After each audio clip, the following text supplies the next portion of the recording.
Hello everyone and welcome to Car Conversations with Chris.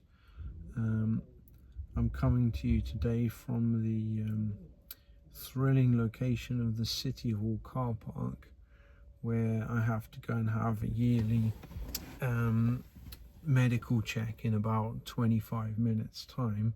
So I'm actually in an extremely bad mood right now, having not had breakfast or lunch. Possibly you can't tell from my face, but I'm very hungry and I want to eat right now, but it's not going to happen. So anyway, today I'm going to talk a little bit about when you're writing a book, the choice between what we call plotting or pantsing are the most commonly used terms. Just to tell you, basically, if you're completely new to writing and what they mean, plotting is literally where you plan out part or all of your book in advance.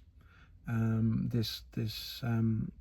advance of writing your book. This could be literally just having a basic outline, or it could mean chapter by chapter,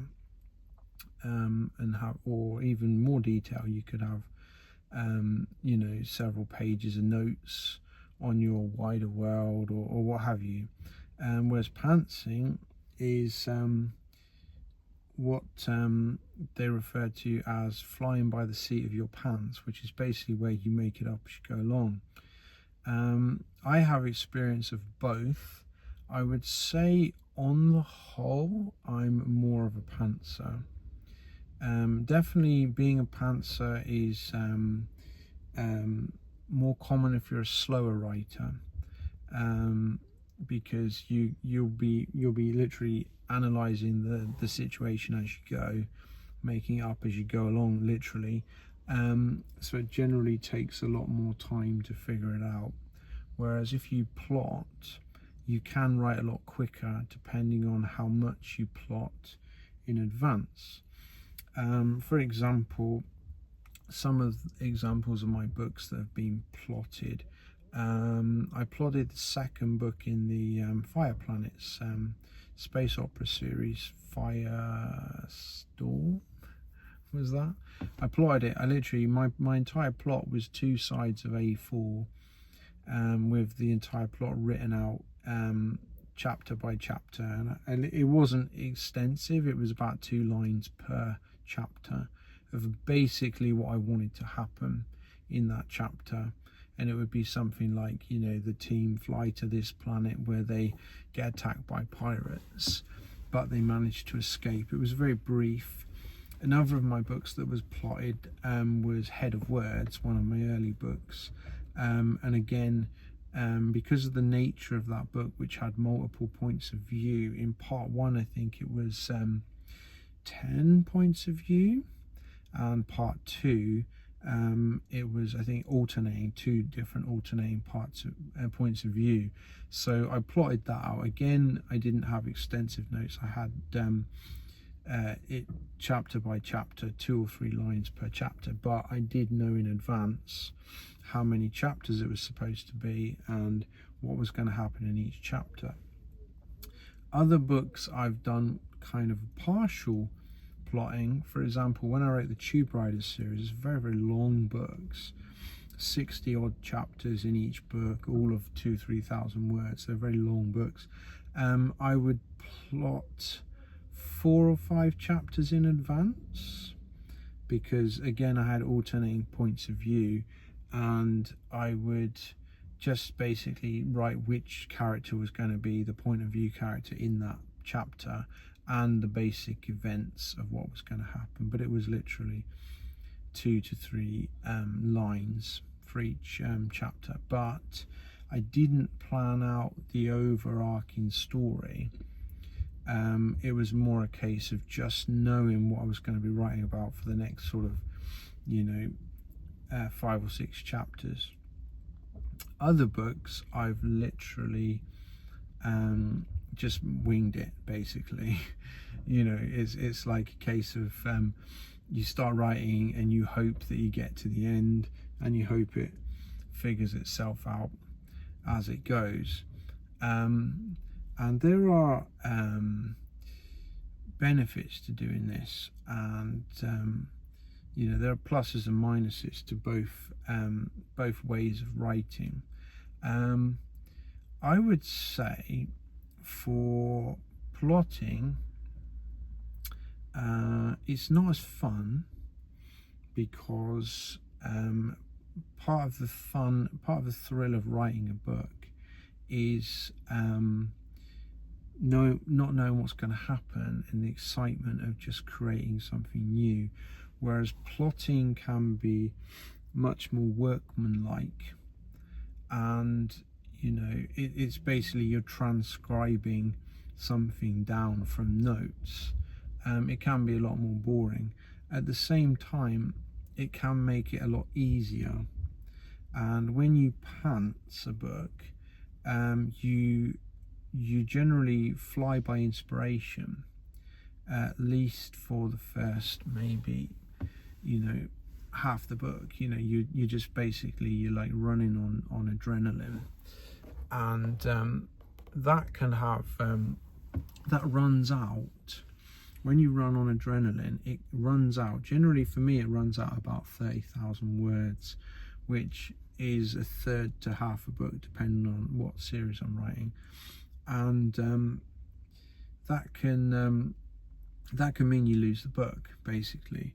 Whereas if you plot, you're less likely to lose the book, but you could get bored of writing it, because you already know what's going to happen, and the thrill of like basically like opening the Christmas present is gone, because you already know the ending.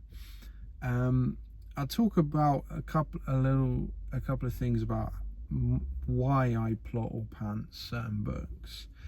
For example, my Slim Hardy mystery series as Jack Benton, they're all completely pantsed.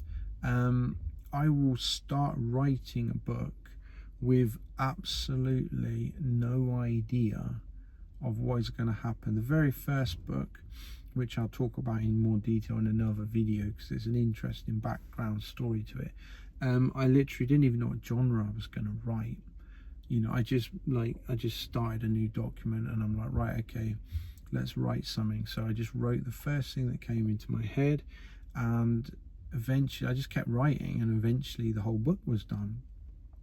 But things would sort of happen without warning, and you know, it was very exciting, because quite often when I was writing it, I would experience the twist or the revelation at the same time as the reader would do in reality. It would be like, whoa, I wasn't expecting that to happen, you know, but it just did. For example, I was writing a section of the most recent book yesterday morning, and I'm 50 odd chapters deep. I'm right near the end, it's nearly done, and I got to this point where this character, not the main character, one of the sort of side characters, just suddenly, they're in a kind of critical situation. I don't want to talk too much about what's happening, because I'll spoil the story further down the line for anyone who's going to read it. Sorry, it's lots of jogging, because of there's a train nearby, and there's lots of people walking past the car and everything. But anyway, and I was at this critical point, and this character suddenly got up and ran out of the building that the main guys were in, and suddenly got up and ran out, and basically did an about turn, switched sides, and left the main character in a bit of a bind, because that wasn't part of his plan. He had kind of coerced this character into being there to face up to the actions that this character had caused. I'm trying to be vague here without giving away the story. And he was kind of flying by his seat of his pants. He wasn't really like in control of the situation. He was just hanging on to these threads, holding it together, and then one of them just split and ran. And I wasn't expecting it to happen. It wasn't what I was thinking might happen. I had an idea of where the plot was going, but this wasn't part of it. But it was within the character of that. It was within the character of that character. It was something that this person might have done based on the situation that was unfolding. And so that was a surprise to me, but it suddenly made an about turn in the plot that I had to deal with as the creator of the work. And so far, I'm another couple of chapters up further on. So far, it's worked out okay. It's probably going to stay in the plot because, I think it works out. This is something else. If I want later on, I can go back and fix it or change it, but I don't think I will. I generally don't change much in my books. On the whole, there are some that have undergone extensive rewrites, but not many. Most of them, it's just a case of tweaking it. Because this is something else I'll say about Pantsin. Especially if you're a new writer, you've got to make sure that you're in complete control of your characters. You are God for your characters, and you must know their actions that they do should be within their character and within your overall control.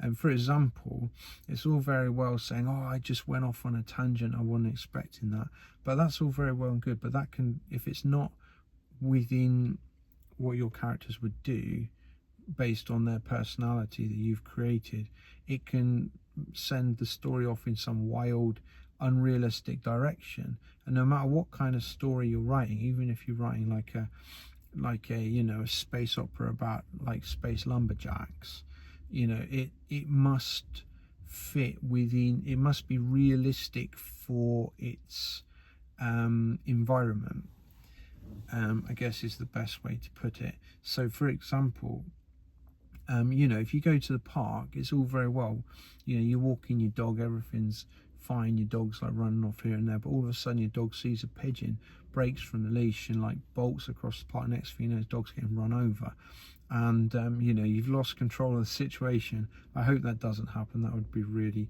sad for you and your dog, and indeed the person driving the car. But if you lose control of the situation, you can end up in a position that you don't want. And this is the same in writing. If you're in control of your story and your characters, then Pantsin is perfectly fine, because you will naturally, your characters will naturally do what is, realistic for them. But if you're not in control, you don't know your characters very well, they can do stuff that is uncharacteristic because you're not in control of them, and that can spoil your story. So I would advise you, Pantsin is fine, but don't lose control of your story. Make sure you keep control of it. That's where flow state is important, because flow state, something I've talked about in a previous video, is where you're not really you're not thinking up the story, you're just in the story and you're transcribing it because you're just completely involved in it. That's great. When you're in flow state, very little can go wrong. Going back to plotting is very important, as I'm finding this out with my Benjamin Forrest series, because I'm attempting to write the 6th book, and I've one or two of the books were kind of plotted, but I haven't kept extensive notes on a couple of the earlier books, so I'm having to go back through those books and figure out what happened and make sure that there weren't like any little kind of asides or little subplots that need to be resolved 5 books down the line. It's that whole, what is it, the gun on the mantelpiece thing. Was it, who said that? Was it Hemingway or some writer? I'm quoting someone that I can't remember, where if you have a gun on the mantelpiece in chapter 1, it has to be fired by chapter 5, that kind of thing. You can't just forget about it. But people do, you know. Obviously you can go back in and fix it, but if you're writing a long, like a sort of a linear series, let's say a fantasy, where each new book builds on the story of the previous books, you can drop something in book 1 that you come back to in book 3. But if you've dropped it in book 1, you should at some point come back to it. Don't just forget about it. And I'm having that trouble now. I'm going back through earlier books in the series and having to you know, someone was just staring at me. Like, you can't see the phone because of the dashboard, so it looked like I'm just kind of like talking to the air. But anyway, she's gone now. What was I talking about? Hopefully I won't have to cut this bit.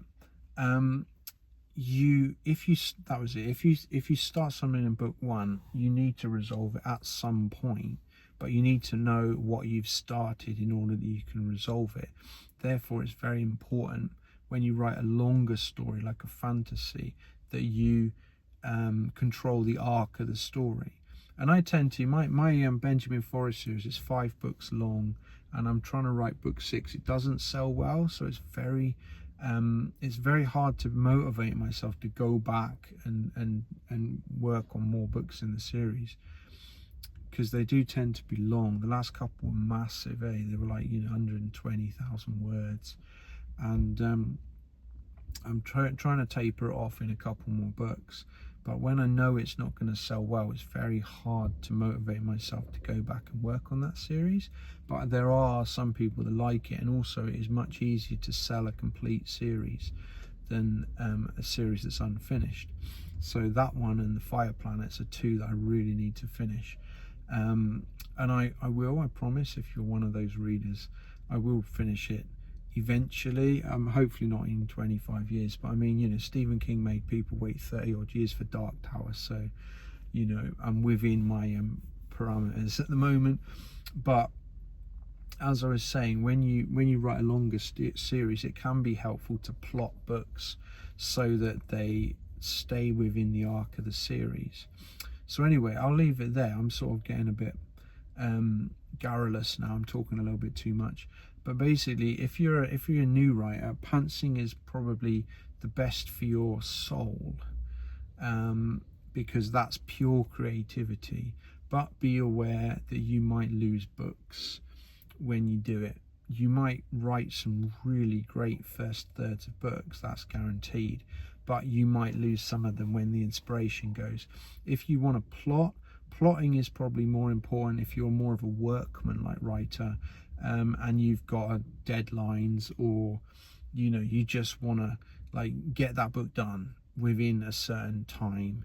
You know, you can plot it out, you know, and it can still be fun. You can just have a brief plot of like a couple of lines per chapter. That's usually what I do, so the actual sort of intricacies are still quite fresh, you know, and it's quite fun. I'm not plotting it out in great depth. I don't have 2 pages on every chapter, you know, just a couple of lines about the basic sort of ideas. And then quite often something will change in that chapter that means you then have to rewrite the plot, because you know, your plan changes, and that's fine as well, you know.